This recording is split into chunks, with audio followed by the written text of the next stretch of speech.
rincalate, rincalate, rincalate, rincalate, rincala. Que pie yucala, que pie yucala, que pie yucala. Cachun ratcala, cotorrecala, cotorrecala.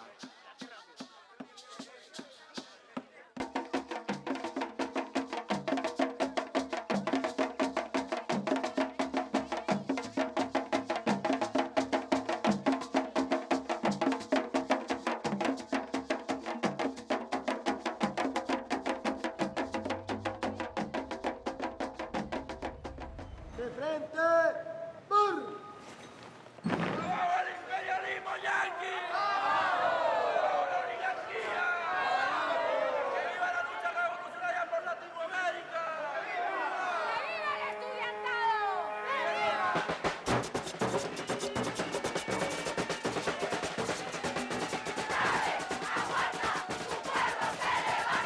¡Aquí va a haber una evolución profunda!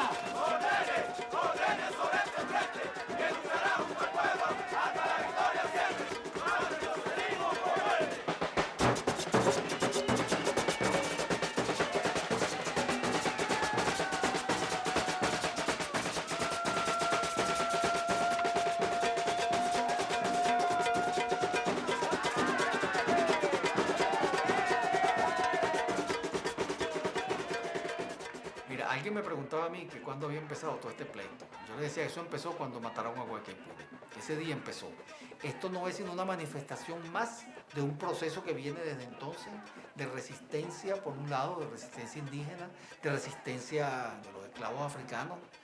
Y así ha ido pasando de generación en generación. Algún tipo de lucha se presentaba en cada generación, algún tipo de represión se producía también en cada generación, pero también quedaba un remanente de conquistas. En Venezuela y en gran parte de América Latina, la lucha de clases no es un hecho contemporáneo que se viene a producir ahora. Desde que se inicia la opresión, se inicia la lucha de clases.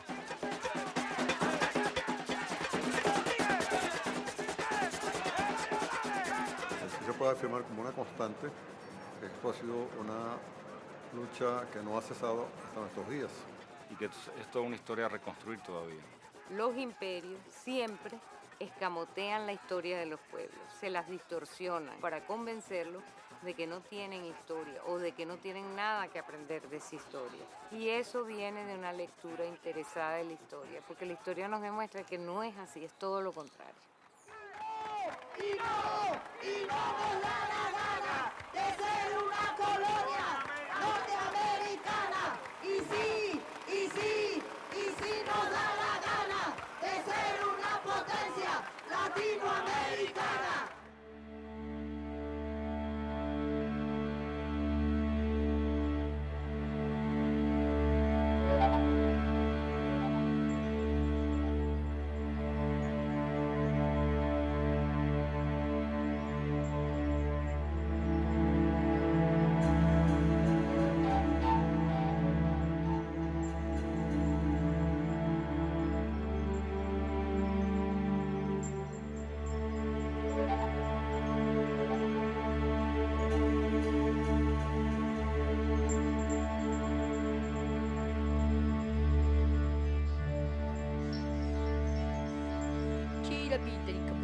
Dari may murakaring braham.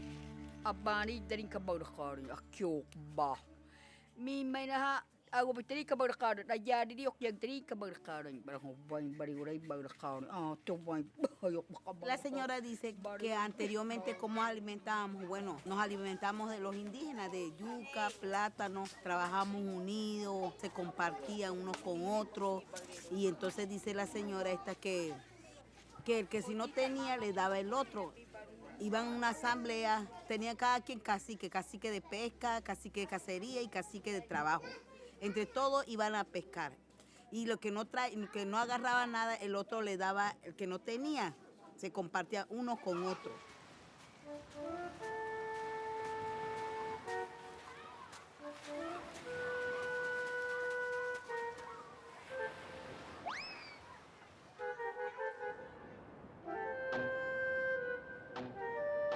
Con Con los españoles no solo llegó la pólvora, el caballo o las gallinas.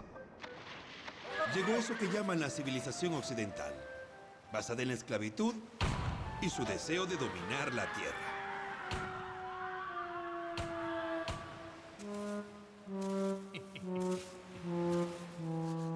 ¡Ay, se me olvidaba! Sus armas secretas, la sífilis y la viruela. América en general es invadida por gente que tiene una tecnología militar superior y a punta de espada y de cañón imponen un modelo que es el de ellos, imponen su religión, su lenguaje, su cultura y su sistema de estratificación social. La idea de que unos seres humanos son inferiores y por lo tanto tienen que estar necesariamente al servicio y para los intereses de los llamados superiores es una cosa impuesta en Venezuela por la conquista. En los sitios de América donde ya había una incipiente estratificación social, los españoles o los conquistadores o los colonos se pusieron en la cima de la pirámide. Y en los sitios donde no había clases sociales ni estratificación social como en Venezuela, la inventaron. Simplemente redujeron a los indígenas a clase dominada y por otra parte importaron trabajadores del África, a los cuales les atribuyeron el estatuto de esclavo. No fue que llegamos, fuimos secuestrados.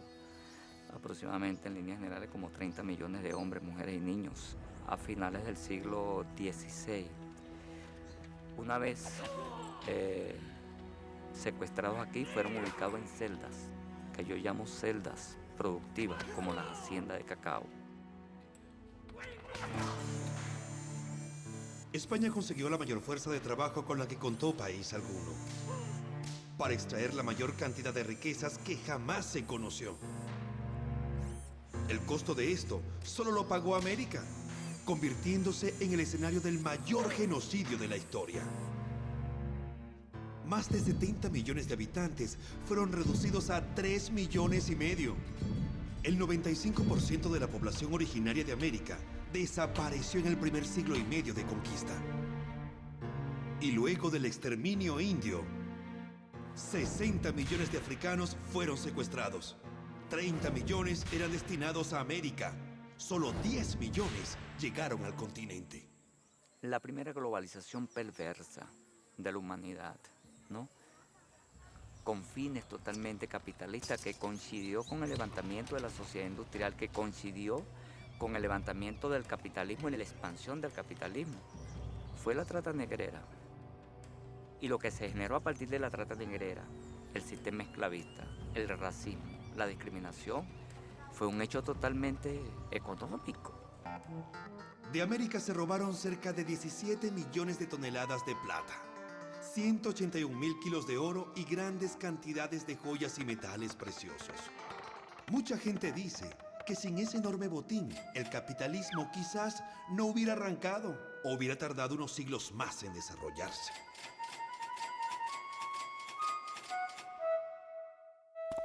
Así, la organización social colonial terminó constituyendo una pirámide. Blancos peninsulares y mantuanos tienen el poder económico y político, tienen esclavos y encomendados, usan títulos de nobleza, clase dominante. Pardos, mulatos, zambos o mestizos libres. No tienen derechos políticos. Son dueños de sus medios de producción. Poseen sus herramientas de trabajo. Raza inferior por su mestizaje. Indios. Son considerados vasallos del rey. Solo poseen su fuerza de trabajo y pequeños conucos. Son obligados a mantener al clero. Pagan tributo al rey. Se les suprime toda independencia cultural y social. Raza inferior. Esclavo negro. No tenían ningún tipo de derecho. No eran dueños de su fuerza de trabajo. Eran vendidos, alquilados, animal. La relación que se va a establecer es una relación que no es relación de salario, que es relación de posesión de unos sobre otros y que los que la reciben en posesión lo van a ver como un hecho natural, como un hecho de la naturaleza. ¿Por qué? Porque aquel otro no era persona, aquel otro no tenía alma y aquel otro no era persona porque era de una raza negra. La gesta civilizatoria fue asumida por esta gente y más tarde por sus herederos, que son la burguesía actual, que se considera la heredera de la gesta civilizatoria. Y por eso es que a las grandes mayorías populares, generalmente mestizas, como que forman hoy día la población venezolana, se les considera chusma, incivilizados. La mayoría de las y los esclavizados y sus descendientes quedaron en situación de no esclavitud, en situación lo que hoy llamamos peonaje, en situación, bueno, prácticamente de trabajar por comer. Eso fueron generando comunidades en estado de exclusión. Misericordia, Señor, misericordia. Derramó su sangre por nosotros, no tuvieron compasión.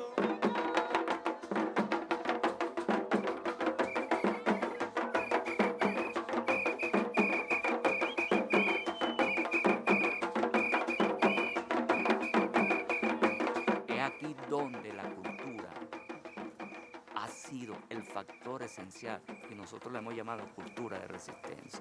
Ha sido el factor esencial para mantener esa esperanza y esa llama viva.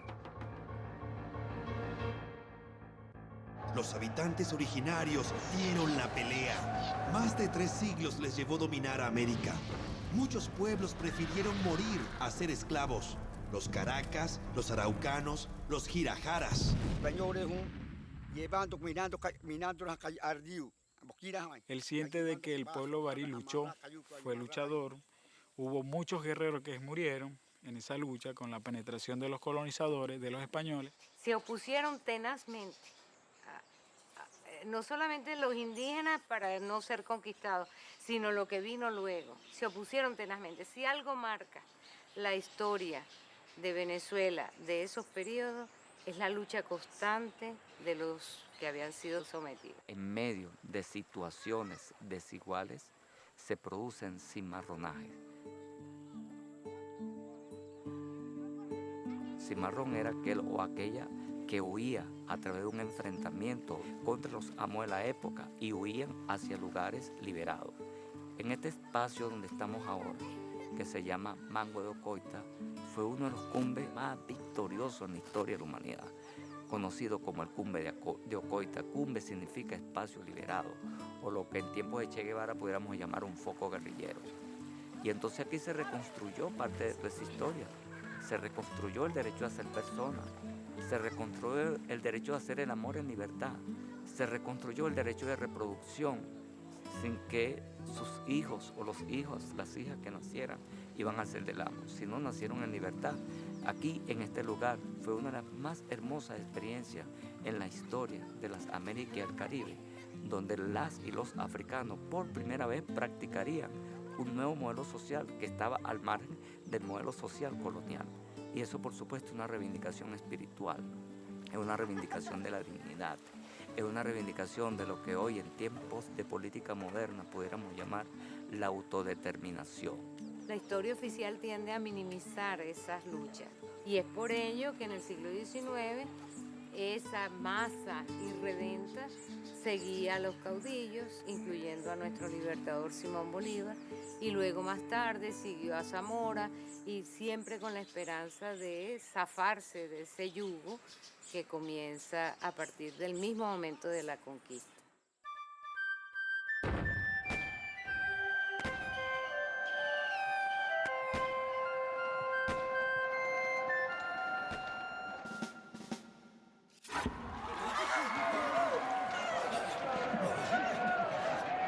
Los años de terror de la revolución atemorizaron a toda Europa. No hubo aristócrata que no temiera por su cabeza. De repente, la soberanía del rey se sumaba y se levantaba al pueblo como único soberano. Ya nadie podía escudarse detrás de Dios. El espíritu revolucionario corría como el viento por el mundo. Cabalgaba con los ejércitos de Napoleón y cruzaba los océanos hasta las colonias. La guerra de independencia es un proceso en el cual se ve con absoluta claridad el juego de las motivaciones de clase. La oligarquía colonial, los blancos criollos, que eran dueños de la tierra y de las minas, querían independizarse de España para tener libertad de comercio con todo el mundo. Eso era un interés privado. Ellos querían meramente cortar vínculos y ya, pero que no hubiera ningún otro cambio adentro. Ellos querían seguir siendo esclavistas, querían seguir explotando el trabajo de los mestizos. Los intereses de los sectores populares no entran en el proyecto de la independencia. Los pardos ven a la oligarquía colonial como la clase en el poder que directamente los priva de derechos. Para los esclavos no podía concebirse la independencia sin la abolición de la esclavitud. Y para los pardos, que es una población formalmente libre, no podía entenderse la independencia sin que se decretara un orden igualitario desde el punto de vista político y social. Cuando los sectores populares participan del lado español, lo hacen contra sus opresores inmediatos, que es como ellos perciben y lógicamente, objetivamente, a esa clase que se ha levantado con el proyecto de la independencia.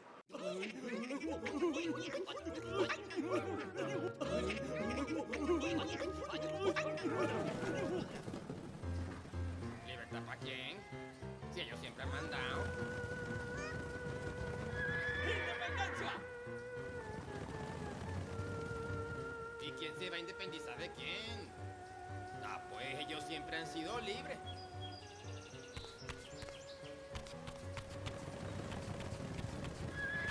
La corona española les promete a todos sus súbditos fieles tierra y libertad.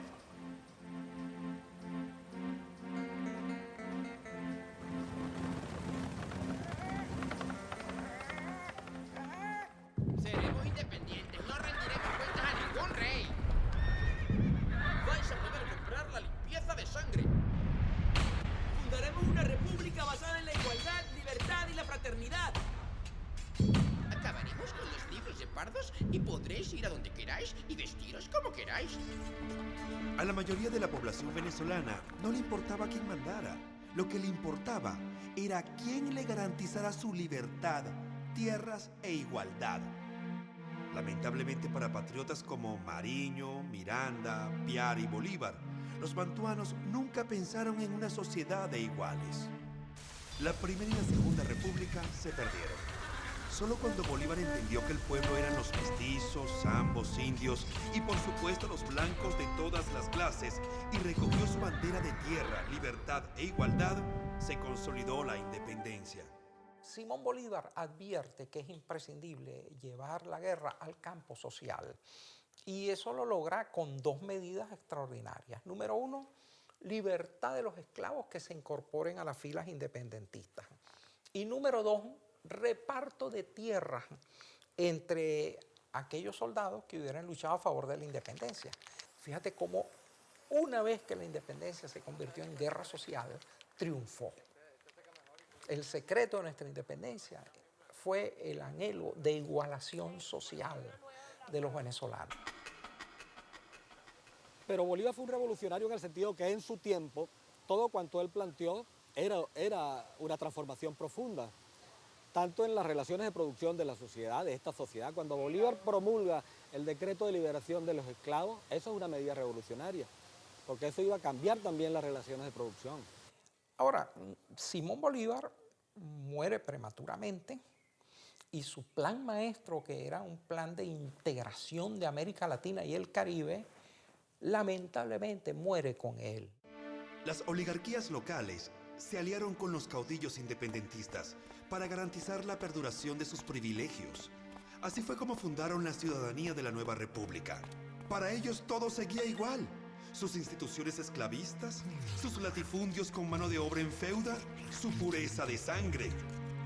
Lamentablemente, las promesas por las cuales tantos perdieron la vida caerían en saco roto.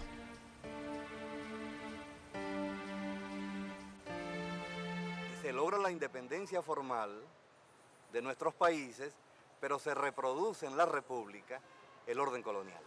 El propio Libertador en los días finales de su vida decía con mucho dolor que la única conquista que se había obtenido a costa de todas las demás era la independencia. Eso es dramático, dramático. Entonces fueron necesarias tremendas guerras civiles y procesos sumamente conflictivos y sangrientos para lograr algo de las metas de la independencia. Entre 1830 y 1846 hubo 130 levantamientos populares, todos por tierra y libertad. Y luego la Guerra Larga, la Federal, el levantamiento del pueblo soberano, liderizado por un blanco de orilla con Guáramo, Zamora. Las tierras son de todos los que la trabajen. ¡Abajo la oligarquía! ¡Elecciones populares! ¡Hombres y tierras libres! Zamora se convirtió en un símbolo de la lucha por derechos. El pueblo venezolano vuelve de nuevo a filas, vuelve de nuevo a incorporarse a la lucha contra las oligarquías tradicionales que venían de la época colonial, también en procura de la realización de derechos políticos, pero de derechos socioeconómicos también. Zamora fue asesinado. Y entonces todos los factores oligárquicos se ponen de acuerdo en el famoso pacto de Coche para dejar de lado la realización de las reivindicaciones populares. Porque nosotros nos vamos a encontrar con que tempranamente se va a dar una alianza entre los poderes internacionales representados por Inglaterra y los Estados Unidos y la mayoría de las oligarquías de América Latina. Y esa es una alianza que viene desde entonces. Comienzan las grandes potencias a ubicar capitales en estos países, a esquilmar estos países, a explotar estos países, a saquear estos países.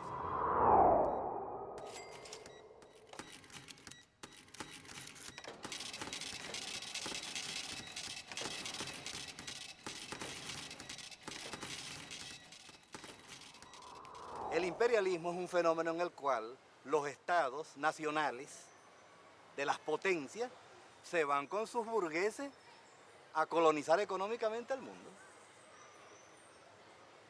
Y eso le da continuidad a la competencia que se había establecido en la fase colonial del desarrollo capitalista.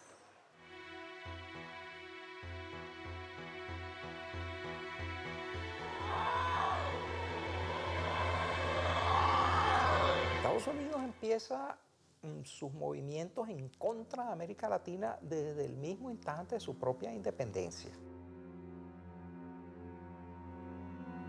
Estados Unidos formula la doctrina Monroe muy temprano, en el sentido de que no se quieren intervenciones de los países europeos dentro de América Latina, pero lo hace con el propósito de reservarse para sí el hemisferio.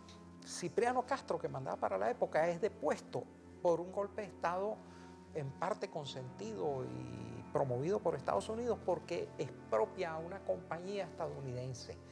Y el dictador que se instala de inmediato, que es Juan Vicente Gómez, lo hace con unos acorazados estadounidenses en La Guaira vigilando la transmisión de mando. A los acordes del himno nacional hace su entrada el benemérito general Juan Vicente Gómez y realza con su presencia el espectáculo.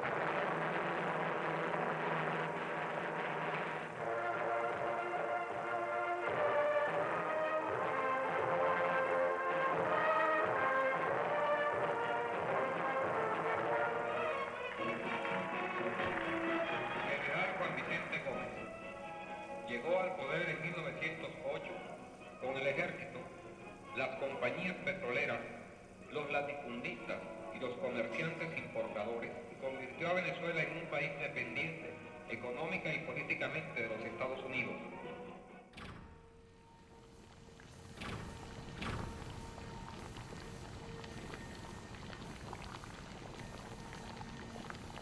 El petróleo aparece en Venezuela a principios de los años 20.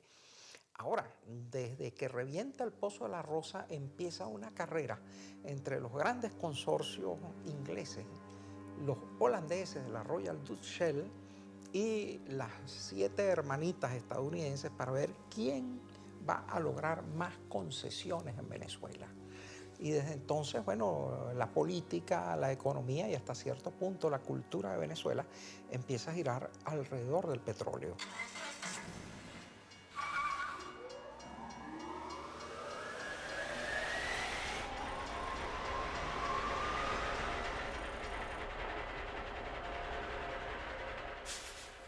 No, lo que pasa es que el petróleo cambia completamente lo que es nuestra sociedad, ¿no? En un momento en donde comenzaba precisamente el auge del maquinismo y de la sociedad industrial como tal, comienza el desarrollo exponencial de todo lo que fue la economía norteamericana al comienzo del siglo XX, y evidentemente nos convertimos sencillamente en un exportador de materia prima. El petróleo tiene una influencia social determinante en Venezuela. Las condiciones del campo son tan miserables que una gran cantidad de trabajadores acude a los campos petroleros, a pesar de que hay condiciones de trabajo espantosas, pero de todos modos significan la posibilidad de trabajo y de mejorar un poquito las condiciones. En virtud de eso se produce un fenómeno de urbanización de Venezuela. A partir del año 1951, la población urbana empieza a preponderar sobre la población rural.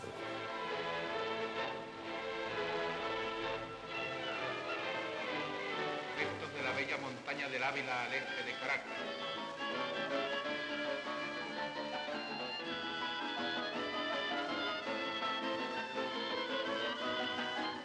Hacia el oeste, la población se ha extendido hasta la cumbre de los cerros.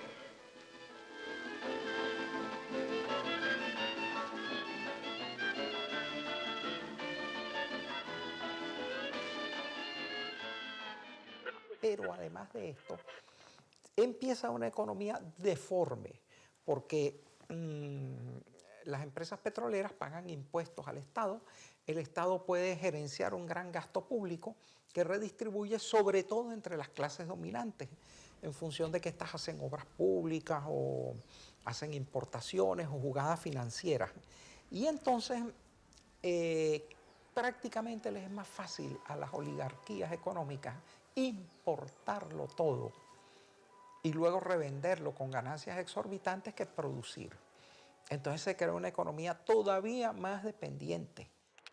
Eso, por supuesto, creó una sociedad, creó una subjetividad, una sociedad que dejó de producir y comenzó a importar, es una sociedad del comercio, es una sociedad del intercambio, es una sociedad de la artificialidad, es una sociedad del vaciamiento, es una sociedad del rebusque para el pobre y es una sociedad de la hiperacumulación para el rico. Venezuela es un país eminentemente rico. Su principal riqueza brota de las entrañas de la tierra en forma de oro negro. Oro valioso, extraordinariamente valioso, cuya riqueza engrandece al país. La constante son burguesías ineficientes, burguesía muy eficientes para el imperio, muy al servicio de los intereses imperiales. Si el imperio decía, necesitamos un país moderno y no había un político que le sirviera, ponían a un dictador, como fue el caso de Pérez Jiménez, que les garantizó la modernización. El presidente inaugura un nuevo grupo escolar, siendo aclamado por los 1.200 jóvenes estudiantes que asistirán a ella y por los miembros de la facultad.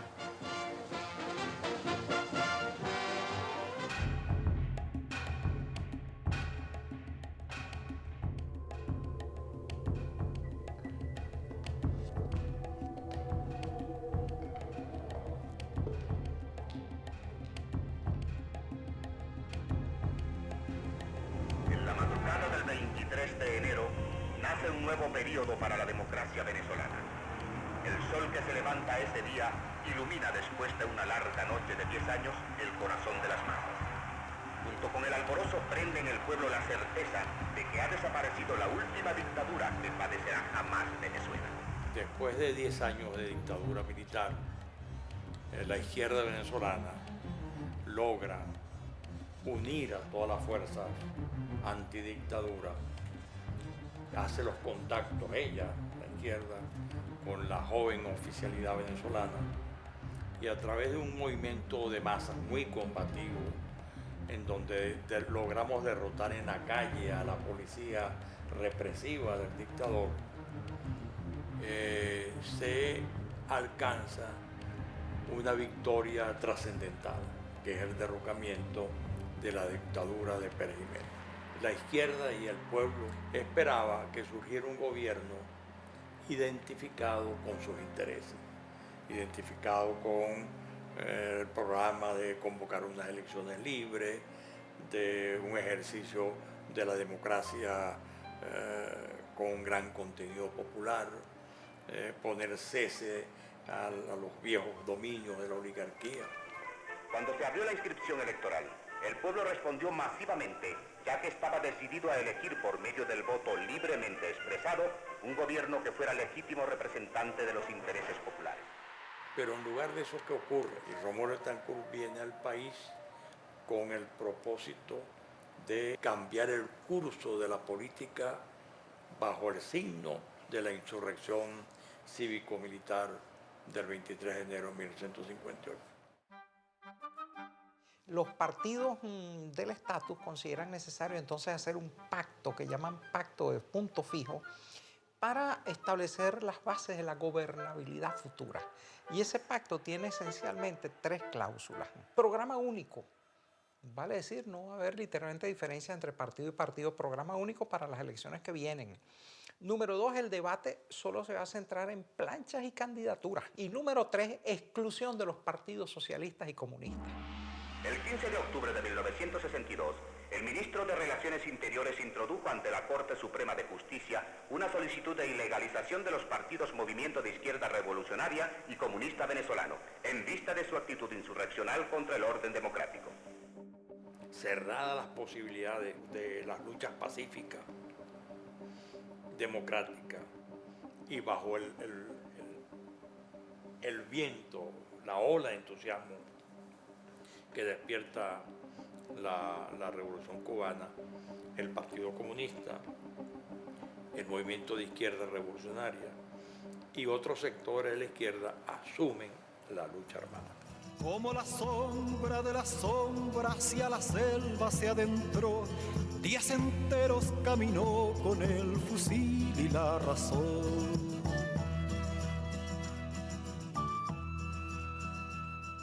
Tuvieron además algunas expresiones en la Fuerza Armada. En el año 62 hubo 2 insurgencias con nítido contenido de izquierda, que fueron el Carupanazo, que fue en mayo de 1962, y un mes después, o 2 meses después, en junio, el Porteñazo, ambos con participación de oficiales de la Marina, algunos del Ejército. En mayo de 1962 se produce un alzamiento de tinta izquierdista en la ciudad de Carúpano.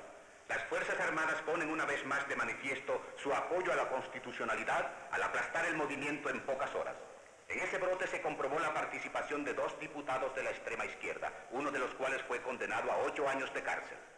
Permanentemente el movimiento revolucionario, sobre todo las organizaciones juveniles revolucionarias, hacían un trabajo cerca de los jóvenes militares para compartir una causa común que está vinculada pues a la lucha contra la pobreza, sacar al país del atraso o a apoyar las corrientes nacionalistas y progresistas. Bueno, como se pensó las Fuerzas Armadas desde que este país empezó a luchar por su independencia, como una Fuerza Armada revolucionaria. Así se concibieron las Fuerzas Armadas en 1810.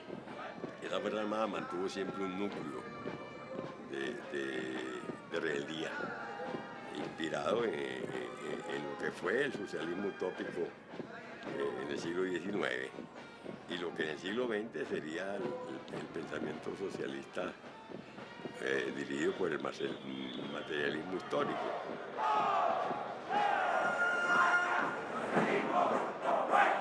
Los últimos acontecimientos después de establecido el pacto de punto fijo, todas fueron rebeliones militares en las cuales estuvo comprometido el Partido Comunista de Venezuela.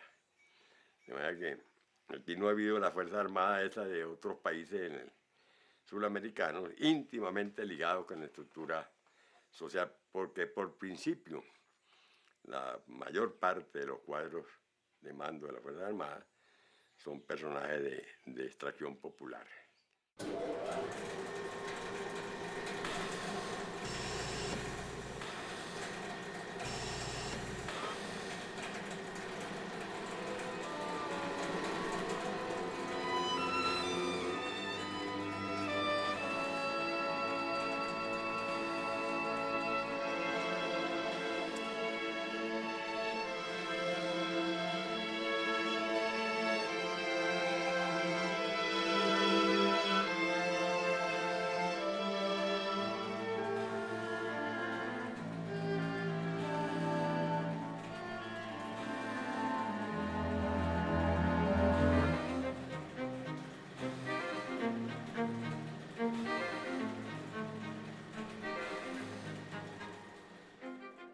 represión aquí fue feroz y masiva.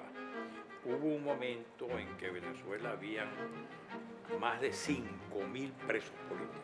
Además de eso hay una larga historia de desaparecidos. Los periódicos nuestros fueron asaltados, destruidos sus talleres, cerrados. Muchísima gente fue desterrada, expulsada del país. Es decir, fue un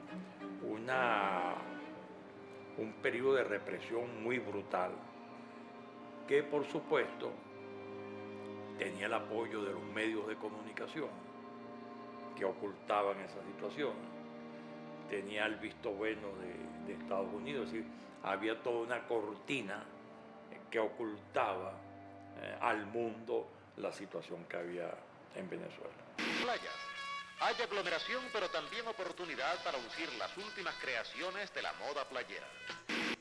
Pero esto va a ser como una contrainsurgencia que de verdad creen que matando el liderazgo que emergió en los 60 iban a quedar en paz. Ahora otro proceso electoral está en marcha y en el transcurso del mismo se tomarán todas las medidas capaces de garantizar la pureza del sufragio.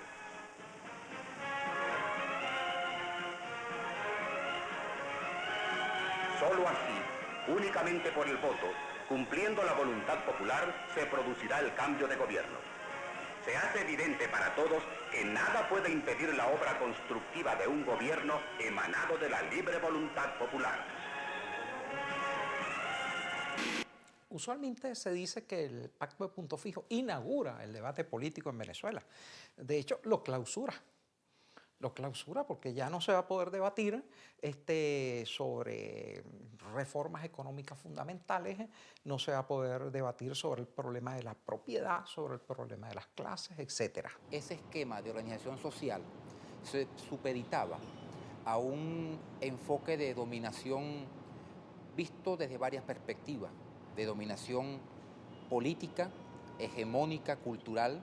Cuando hablamos de cultura punto fijista es para darle como un marco histórico de la última época, ¿no? Aunque al final es una cultura de base capitalista. Cómo el enemigo hace uso de toda la tecnología de la comunicación para vaciar y pretender llenar de deseos que no son deseos de la plenitud del humano, sino que son deseos de la ganancia, del egoísmo, del capitalismo, a todas esas nuevas generaciones. Venezuela es un país eminentemente rico.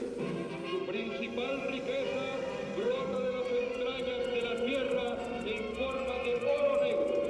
Trae a nosotros los bienes y el confort de la civilización moderna. Nuestros vehículos se desplazan por las vías que pavimenta el mismo oro negro y adornada por los carteles que dan testimonio indiscutible de la pujanza de nuestro desarrollo, disfrutamos del poder económico de nuestros inmensos recursos petroleros que no solamente proveen de riqueza a nuestro país, sino a las grandes naciones superdesarrolladas del globo.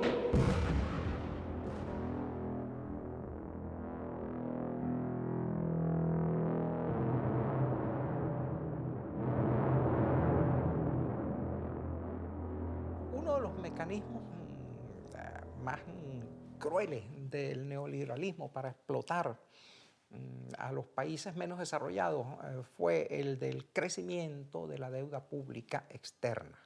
El país comenzó a entrar en crisis económica, tuvo una primera expresión, lo que se llamó el Viernes Negro en el año 83, cuando se devalúa sensiblemente el bolívar, y a partir de allí la gente comienza a percibir en su estómago la crisis política. Pues de repente del día a la mañana no servía nada para un carajo. Y tú lo que veías era sencillamente gente que lo que hacían era chuparse, hasta reventar todo lo que era la riqueza, sacarla hacia afuera, se devaluaba todos los días el sueldo, la moneda y con ello el sueldo mínimo de cada persona, y esa moneda no valía nada. ¿Por qué endeudarnos si existen en este país suficientes vetas de donde emerjan riquezas para el país? La razón es muy sencilla: el capitalismo. los poderosos, quienes controlan los hilos del poder político, sencillamente amparados en ese tejido de poder, pues se hacían de las riquezas nacionales. La culpa es de los que dislocaron la economía nacional. Nos endeudamos por encima de lo que debíamos en el sector público, se endeudó el sector privado por encima de lo que debía, arranca de 1974. De hecho, los países menos desarrollados, deudores, arruinaron sus economías y entonces el Fondo Monetario Internacional les impuso paquetes económicos, entre los cuales figuraban medidas tales como todas las industrias públicas, privatizarlas, eliminar los subsidios a los trabajadores, eliminar los subsidios a los alimentos, restringir o hacer desaparecer totalmente el gasto social, vale decir, dedicar todo el esfuerzo creativo de la nación y liquidar las economías para pagarle a los acreedores. Obviamente este conjunto de medidas terminaron de desmantelar a los países deudores y además crearon una cosa que los economistas no habían previsto, que era la respuesta social. Así que en los 80 comienza una conversa popular a darse. Y comienza una conversa popular a través de fórmulas muy concretas y muy simples. Es decir, por ejemplo, a través de los comités de defensa del cupo, ¿no? en las universidades, que se hacían huelgas de 120 personas. Comenzaron las protestas estudiantiles a darse de manera durísima. Los estudiantes en este momento tienen razón de protestar públicamente en la calle porque el pasaje le están cobrando hasta el 200% y no están reconociendo el pasaje estudiantil.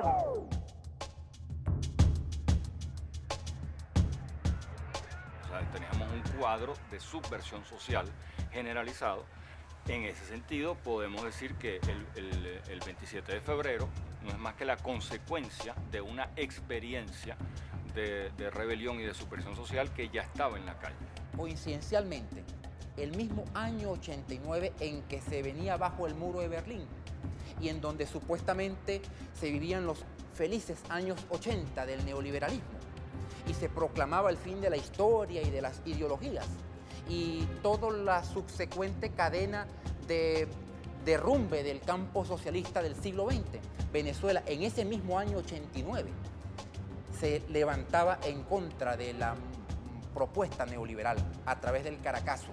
El muro de Berlín se derrumbó, llevándose consigo 40 años de dominio militar soviético. La caída del muro de Berlín 6 años antes había llevado a Gorbachov la cortina de hierro.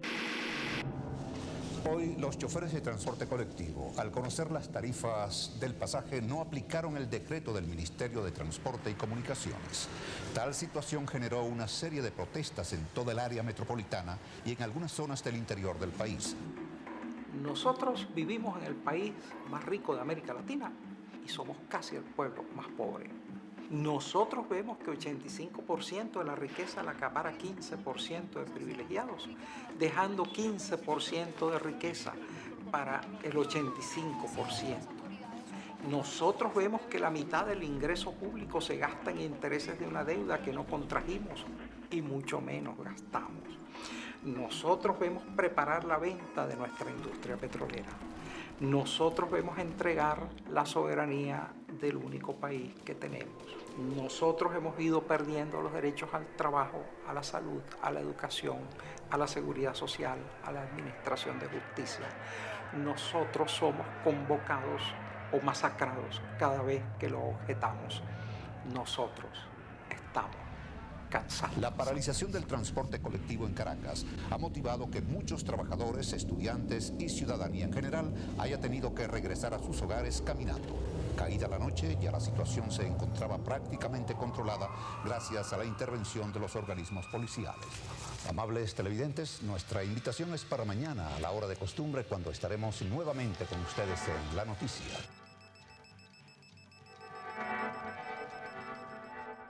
La idea era que no estaba pasando nada. Esa idea se intentó mantener hasta el 27 de febrero con el Caracazo y de nuevo la idea era aquí no ha sucedido nada y vamos a olvidarnos de esto. Entonces, lo que uno podía decir es que el pueblo hizo su parte alzándose sin armas y que una fracción de ese pueblo que está en las Fuerzas Armadas, que tiene armas, sintió que era su deber también manifestarse, rebelarse contra el orden fondomonetarista, pero poniendo las armas de su parte en ese caso. En el año 92, Hugo Chávez y el movimiento revolucionario bolivariano insurge, inspirado fundamentalmente en esa tradición nacionalista emancipatoria y también en los deseos de rebelarnos a las pretensiones de desmantelar el Estado Nacional a través de la receta neoliberal que se quería aplicar.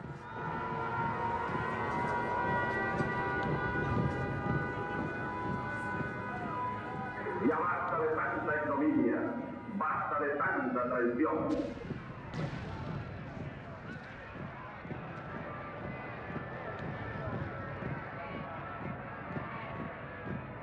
Los hombres y mujeres conscientes, comprometidos con el futuro del país, hemos salido ahora mismo a combatir en las calles y caminos de Venezuela para recuperar con nuestros propios brazos el honor mancillado de la patria, para comenzar a construir un sistema de gobierno que nos proporcione la mayor suma de felicidad posible, la mayor suma de seguridad social, la mayor suma de estabilidad política, como lo decía nuestro máximo líder, el general Simón Bolívar, el libertador. Ese sistema de gobierno es y será para siempre la democracia bolivariana. Oficiales y soldados, les habla su comandante en jefe. Su obediencia es para conmigo.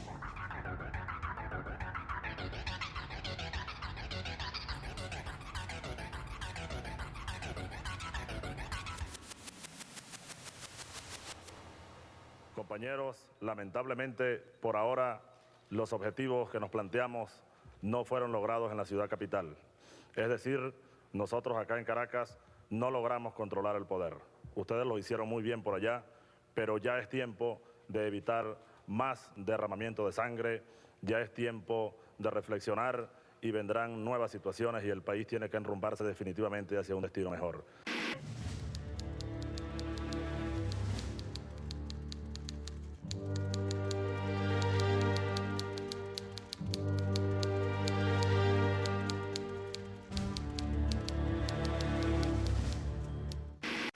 El 4 de febrero cautivó la imaginación del pueblo venezolano. Es decir, el pueblo venezolano comenzó un proceso de viraje de su pensamiento y encontró el líder que faltaba para darle solución a la gran crisis histórica que estaba planteando. Buenos días, doctor Ángel. Muy buenos días a todo el noble pueblo venezolano, esos millones de compatriotas que todas las mañanas de los domingos están atentos a este excelente programa. Finalmente, el comandante Hugo Chávez está en libertad. Ya está en la calle. Yo sé que todos los venezolanos tienen un gran interés por escuchar la palabra del comandante Chávez. Hugo Chávez Frías, ¿mito o realidad?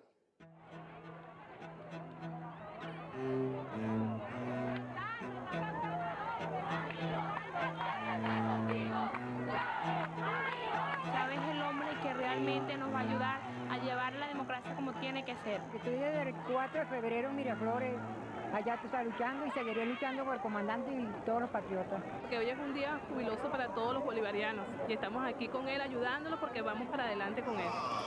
Y es que llegó la hora del pueblo.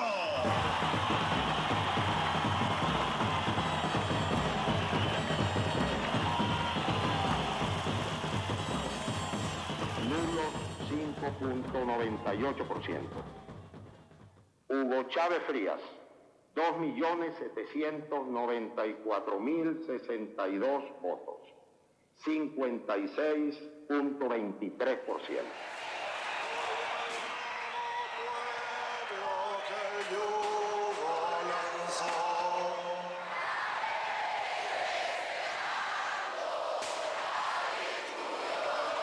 Pero ese poder que ustedes a mí no me pertenece.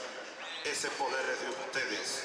Ustedes guiarán el gobierno, que no será el gobierno de Chávez, porque Chávez es el pueblo, será el gobierno del pueblo, el gobierno de las mayorías, el gobierno venezolano, un gobierno patriótico.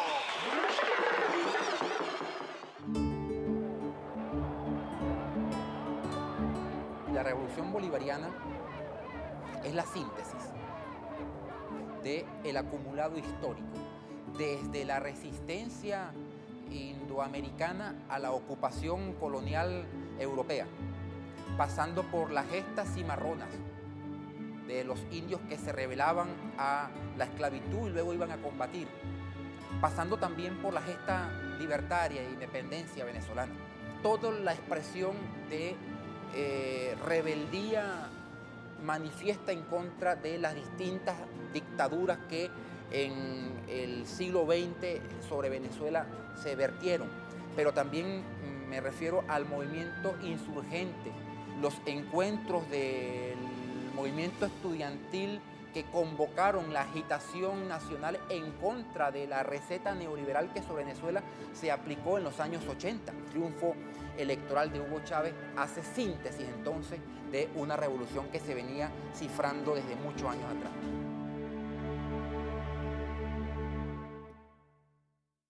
Hugo Chávez Frías fue juramentado como presidente constitucional de la República de Venezuela.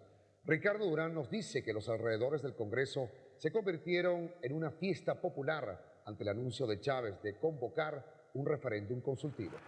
Y hoy mismo, antes de salir de Palacio, al encuentro popular en Los Próceres, firmaré el decreto presidencial llamando a referéndum al pueblo venezolano. Cuando Chávez, en el proceso de fundación del movimiento bolivariano revolucionario, dijo que había que cambiar la Constitución y que había que hacer una asamblea constituyente, tenía claro que quería refundar un país. Fue avanzando lentamente en la refundación de ese país. Una de las primeras cosas que decidió fue lo de la convocatoria a la constituyente, y con el éxito que tuvo, no solo cuando la gente dijo abrumadoramente que sí, y posteriormente cuando se llamó la elección de los diputados a la constituyente.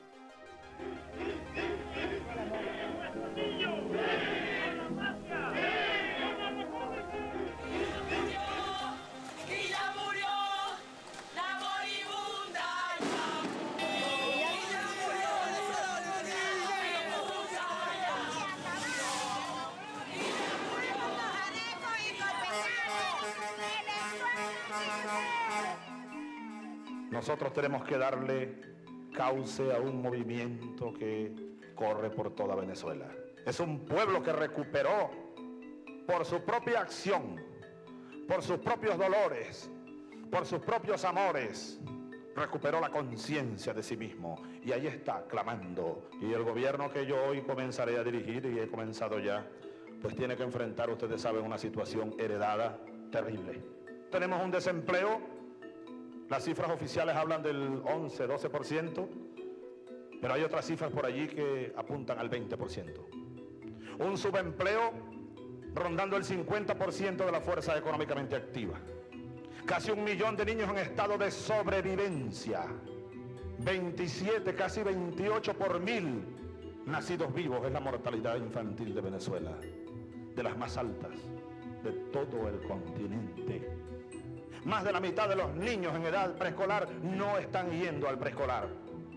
Solo 1 de cada 5 termina la escuela básica. Eso es salvaje, porque ese es el futuro del país.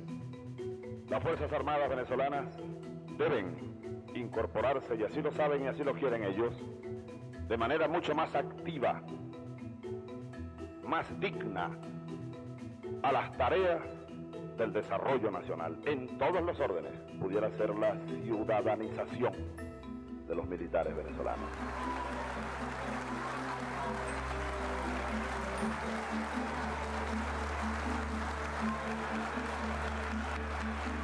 Esta revolución comenzó siendo una revolución muy marcada por 2 rasgos: el nacionalismo y el populismo. El populismo, bien entendido, fue la respuesta como ese movimiento que no tenía experiencia de gobierno le daba a esa deuda social acumulada y se quería ir a solucionar problemas específicos, pero en términos coyunturales. Por ejemplo, reparar el techo de una escuela que estaba deteriorado. Muy bien, porque se solucionaba el problema de la comunidad, pero a la postre, al retirarse, esos problemas, en tanto que problemas estructurales, pueden reincidir más adelante. Necesitamos un proceso económico urgente de acumulación de capital nacional. Estamos descapitalizados, señores. El proyecto nuestro no es un proyecto estatista, no. Tampoco es extremo al neoliberalismo. No. Estamos buscando un punto intermedio.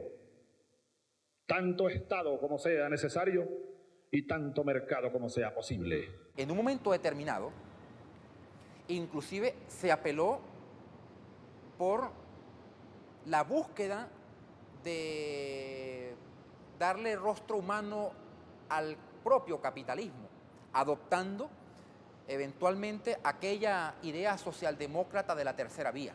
Pero definitivamente no eran viables y nos dio la razón la historia cuando progresivamente fuimos tomando distancia de esa modalidad y cuando se entiende con claridad de que solamente será posible la emancipación del pueblo superando al capitalismo.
Habíamos convocado una pequeña reunión para pasar el informe sobre la producción que se ha sembrado, cuántas hectáreas por cada grupo, ¿verdad? Y qué avance llevamos de la siembra, de las 120 hectáreas que se están cultivando ahorita, ¿verdad? Varios objetivos de nosotros en esta organización es, la primera meta es organizar a la gente, los campesinos que están un poco desorganizados todavía. Y segundo, la recuperación de la tierra.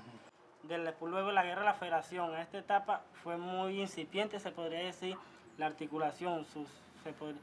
Hubo mucho éxodo, el campesino no tenía cómo trabajar las tierras, los terratenientes los cercaban a los pequeños productores, los pequeños campesinos, y mucho éxodo a la ciudad, mucho éxodo campesino a la ciudad. Y se fueron fortaleciendo otra vez los latifundistas en esa etapa, en ese periodo, se podría decir. La boto para atrás.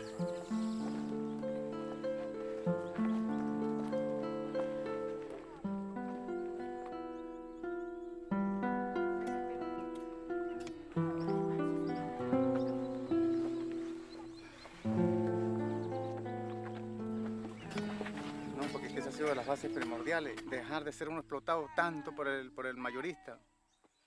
Porque yo he trabajado en fincas que en verdad me he ganado unas tonterías en los contratos que hago y me empiezan a pagármelo de migajas semanal para podérmelo cancelar. Entonces, ¿cuál es la ayuda que uno agarra si no es ninguna? Por ejemplo, cuando uno trabaja esclavizado a otra persona. Yo por lo menos desde que entré para acá ha dejado un poco la trabajadera la finca. Porque, por cierto, una vez por ahí trabajando estaba lleno de garrapatas, sol, sed, hambre. Entonces, yo miraba hacia la parte de acá abajo, había todo esto tan bonito. Yo dije, cónchale, tantas tierras que hay por ahí, un solo dueño, y nosotros aquí llevando tanto por ganarnos un diario. Y le pedí a mi Dios que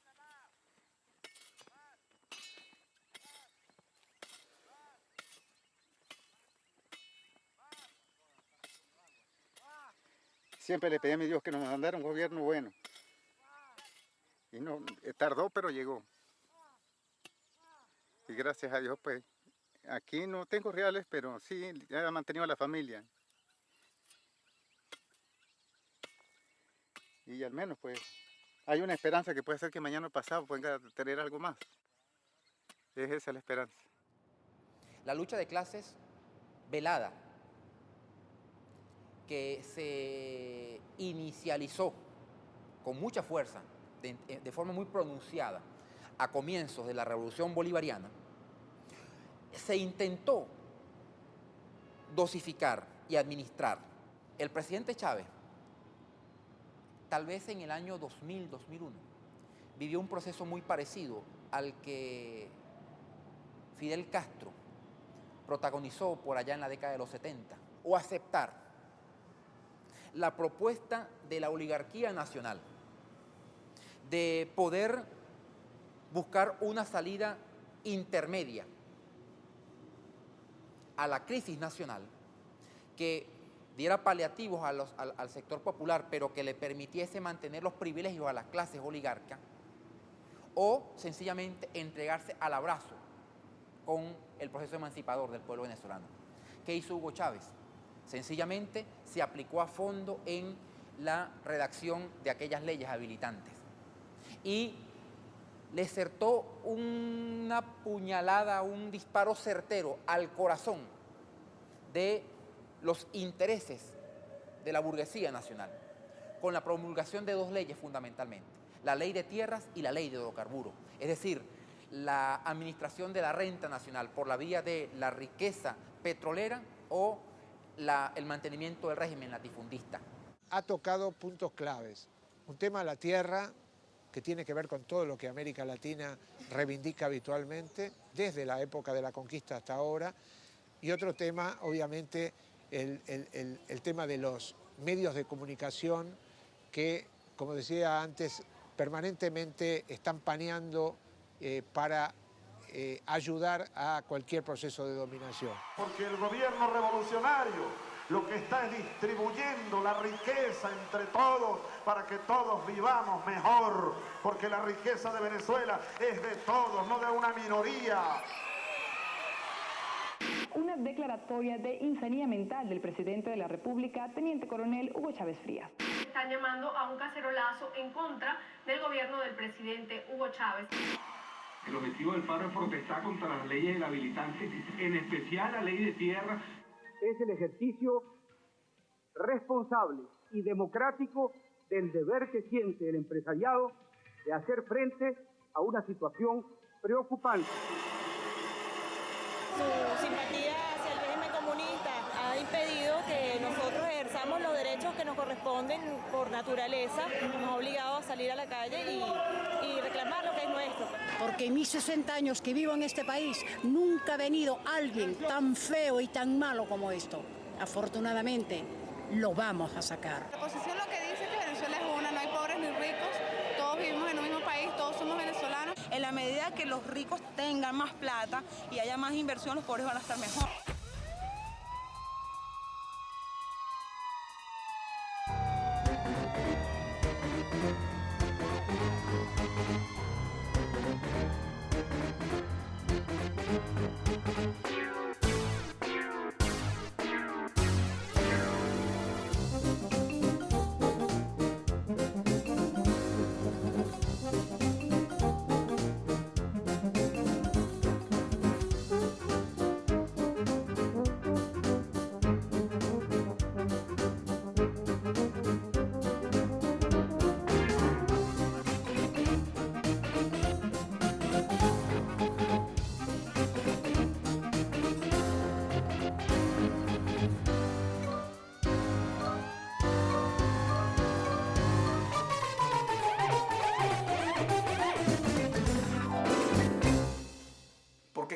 capitalismo vive de la diferencia.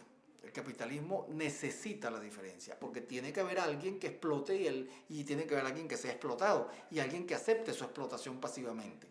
Cuando no hay esa aceptación pasivamente, que es lo que está pasando ahora en Venezuela, se produce una alarma general en ciertos sectores que se sienten amenazados. Y ahí se viene el enfrentamiento. Después de la promulgación de la ley de tierra, van alrededor de 180 campesinos muertos, que eso fue del 2002 para acá. Nosotros no somos ninguno, ni somos invasores, ni nos estamos agrediendo a ellos. Ellos son los que nosotros nos agreden a diario, pues, porque nosotros no nos metemos con ellos. Porque nosotros estamos aquí ejerciendo un derecho legal, porque nosotros estamos con toda la legalidad, pero tenemos todos los papeles en mano. Nosotros estamos trabajando sobre la ley. Nosotros tenemos la ley, porque para eso lo dio la ley de tierra. Ellos están echándolo a nosotros eso, porque nosotros las instituciones aquí no nos habían ayudado a nosotros desarrollar esto, y lo poquito que tenemos lo hemos desarrollado es con las uñas. Entonces ahora, como sí están viendo que le estamos ganando la tierra, entonces están poniendo obstáculos que nosotros lo estamos atropellando. ¿Cuál es el atropello? Sembrando. Entonces yo le digo, compañero, le hago un llamado. Por favor, luchemos, echemos esto para adelante, esta revolución, no dejemos que se caiga. Desde Washington, el secretario de Estado norteamericano, Colin Powell, expresó su preocupación por ciertas acciones del presidente de Venezuela.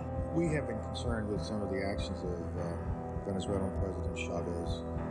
Venezuela is important because they're the third largest supplier of petroleum. I would say that Mr. Chavez, and the State Department may say this, probably doesn't have the interests of the United States at heart. Disuadido el imperio y sus operadores nacionales de que ya no era posible controlar a Hugo Chávez, la respuesta obvia fue intentar derrocar a Hugo Chávez y al gobierno que él lidera a través de los ya conocidos episodios del golpe de Estado en abril del 2002 y del sabotaje y paro petrolero de diciembre del 2002, enero del 2003. Declarar una prórroga indefinida del paro nacional.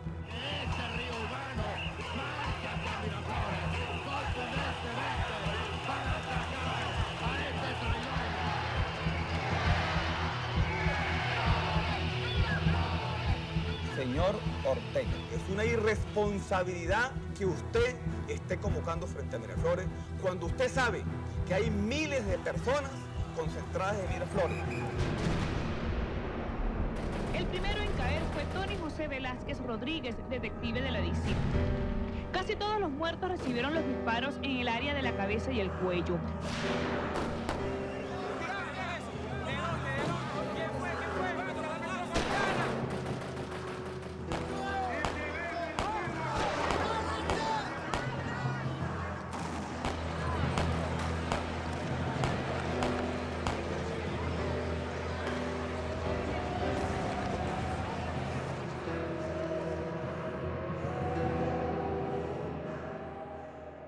Posiblemente las reservas de hidrocarburos del mundo duren poco más de unos 50 años a partir de ahora.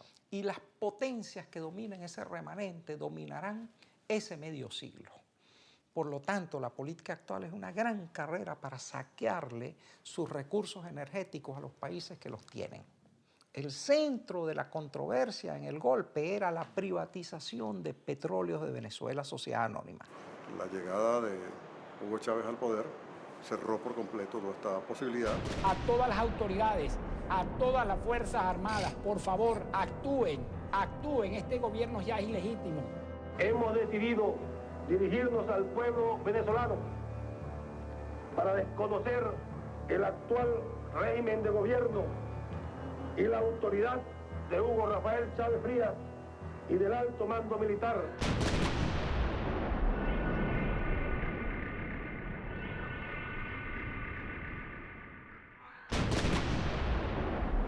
Juro ante Dios Todopoderoso, ante la patria y ante todos los venezolanos. Se suspende de sus cargos a los diputados principales y suplentes, a la Asamblea Nacional, al presidente y demás magistrados del Tribunal Supremo de Justicia, así como al fiscal general de la República, al Contralor General de la República, al Defensor del Pueblo. Afortunadamente tenemos una gran arma, que son los medios de comunicación. Si ustedes, el pueblo venezolano, vio hoy, el ejército ni las Fuerzas Armadas hizo un disparo. Todo esto fue nuestras armas fueron los medios de comunicación. Nuestras armas fueron los medios de comunicación.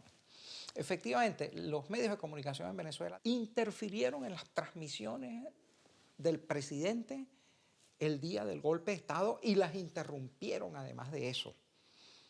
Transmitieron información falsa sobre lo que sucedía en Puente Llaguno con el objetivo de legitimar el golpe de Estado. Transmitieron el comunicado de los generales golpistas.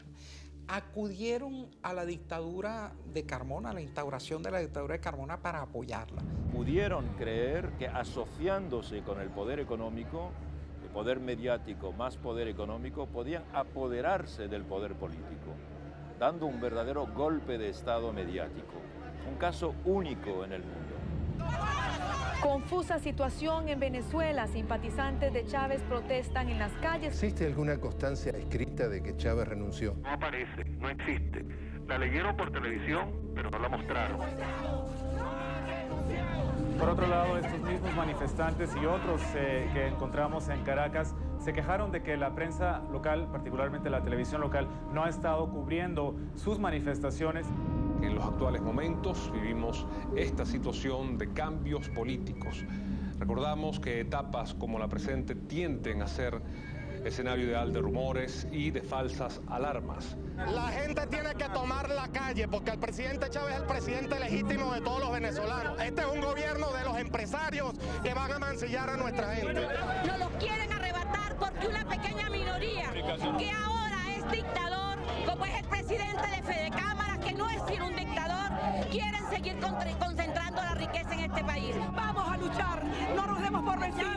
Lo hice una mujer empresaria, yo tengo dinero, pero ¿para qué lo voy a tener si veo a mis pobres hermanos pasando hambre? Por eso me parece justo que él esté preso, porque es el primer presidente que verdaderamente está con los pobres.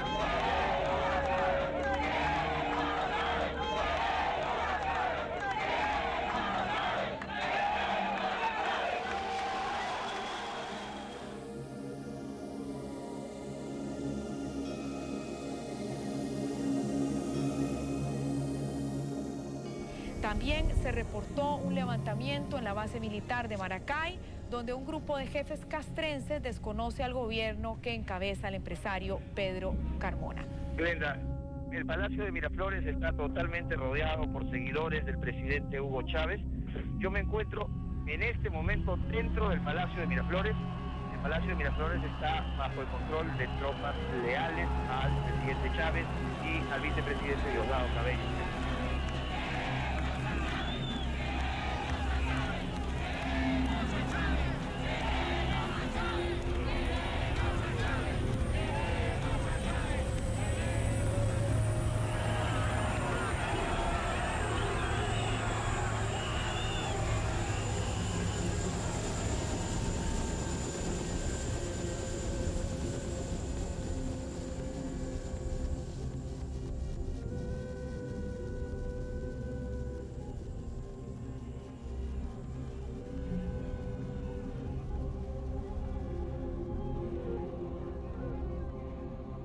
El proceso bolivariano ha logrado derrotar la acechanza clásica contra los procesos de reforma en América Latina, que es el golpe militar, el golpe de Estado y la intervención, y lo ha hecho por procedimientos democráticos y a través esencialmente de la intervención del pueblo.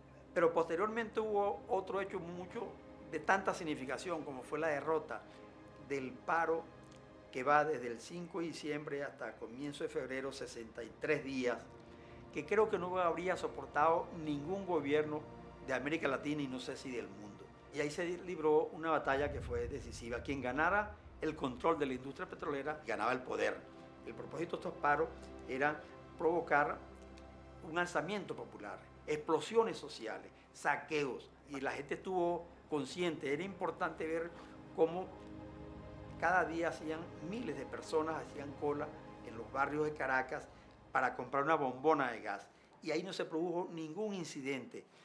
Ahora, simultáneamente, él va desarrollando una política exterior independiente y soberana.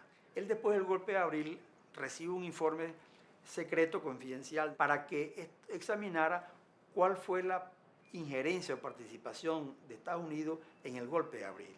Y ese informe revela muchos datos con nombres propios y hechos ocurridos en esos días que revelaban esa participación. Y sin embargo, Chávez lo mantuvo en secreto y nunca lo usó en esos años iniciales.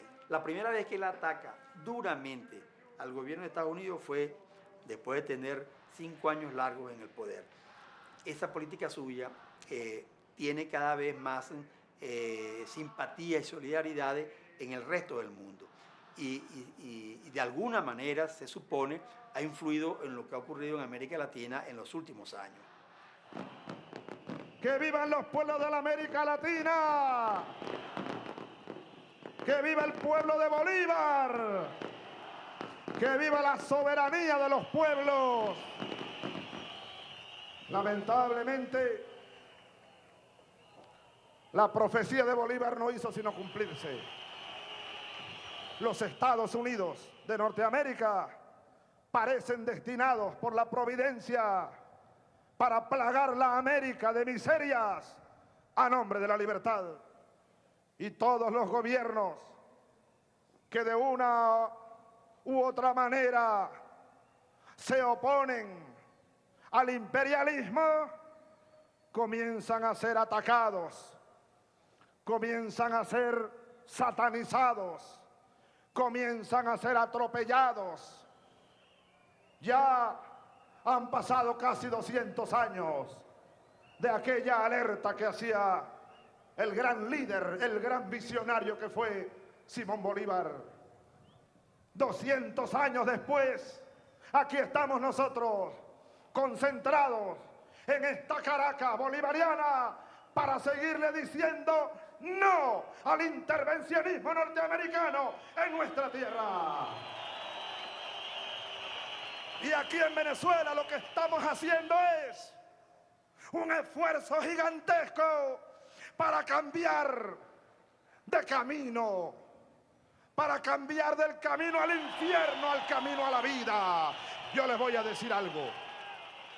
Bastante historia hay aquí. Bastante heroísmo hay aquí. Y saben una cosa, bastante pueblo hay aquí.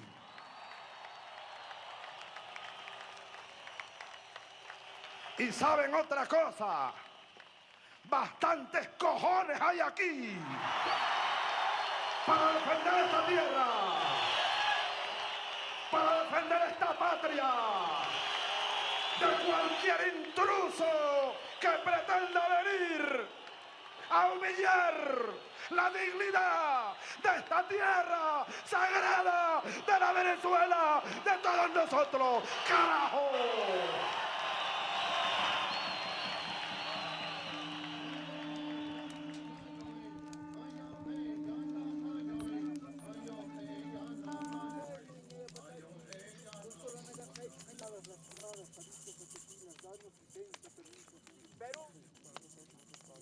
Como dijimos, después de 500 años de resistencia a la toma del poder, a recuperar el poder político para los pueblos indígenas y para la gente que lucha por su país, por su tierra. Siento que estamos acompañando la lucha antiimperialista del compañero Fidel, como también del compañero Hugo Chávez. Y vamos a seguir acompañando esta lucha por la liberación de nuestros pueblos.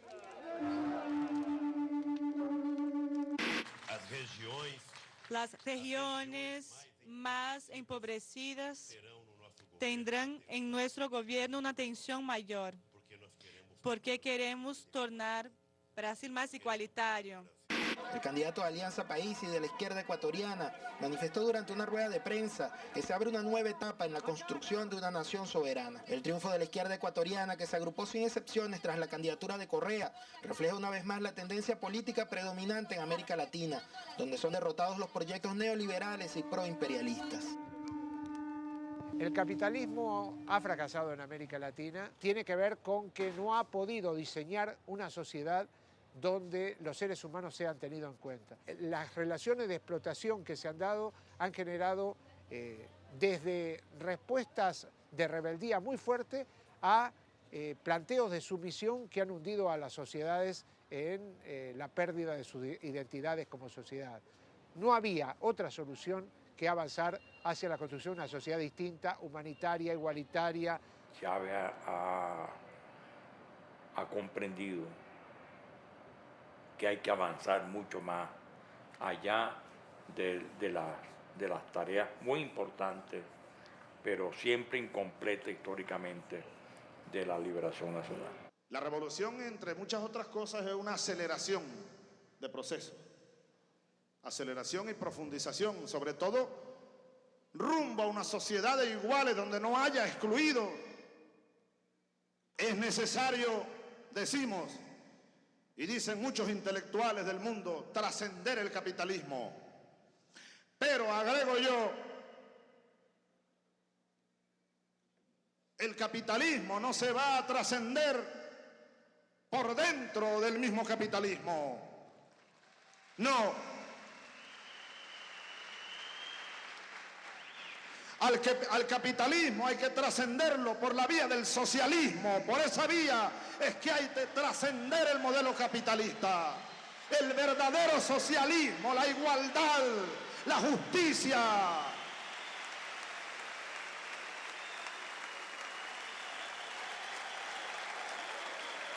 Iremos abriendo el camino hacia el sueño de una América Latina unida, otra imposible.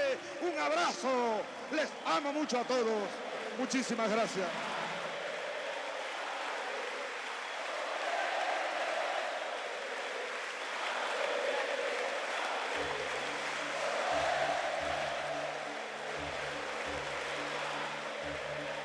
La Unión Latinoamericana es esencial para avanzar en el proceso de construcción de esta segunda independencia que está postergada. Somos un colectivo latinoamericano, tenemos los mismos males, las mismas dependencias, las mismas amenazas y tenemos también las mismas esperanzas. Culminar la tarea de liberación nacional que no está culminada, que cada campesino tenga su paso de tierra donde trabajar, no tenga que estar regalándole su fuerza de trabajo a otro. Los sueños de mis bisabuelos eran los mismos, tener algo digno. Un sistema que logre elevar la solidaridad humana, que liquide el individualismo egoísta, que cree una sociedad justa. El estadio en que la sociedad asume la solidaridad como un acto reflejo.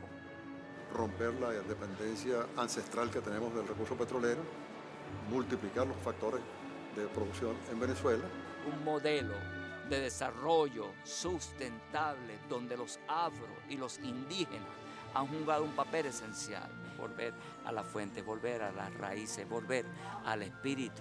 Un socialismo a la manera de Cristo, porque no lo ensayamos, donde haya respeto a la persona humana, donde no se trata de imponer mis ideas al otro, sino dar la lucha de ideas, donde cada uno da lo que tiene y recibe lo que necesita. Ciertamente el socialismo que está naciendo es un parto histórico hacia la liberación, eso sin lugar a dudas. Yo tengo la esperanza de que los hombres y mujeres que los venezolanos hemos elegido para que ocupen las posiciones dirigentes entiendan que han recibido un mandato sagrado, un mandato que no puede ser traicionado. Pero es la lucha del pueblo por reencontrarse y por ser, porque somos un pueblo al cual se le ha arrancado, y no hablo solo del venezolano, a toda América Latina y el Caribe, su ser. Se nos ha forzado a que nos veamos como copias fallidas de Europa. Y como decía Bolívar, nosotros no somos ni europeos ni somos indígenas, somos un nuevo género humano. Pues estamos intentando conquistar ese derecho a ser un nuevo género humano, a ser un avatar válido de la humanidad, que es una sola.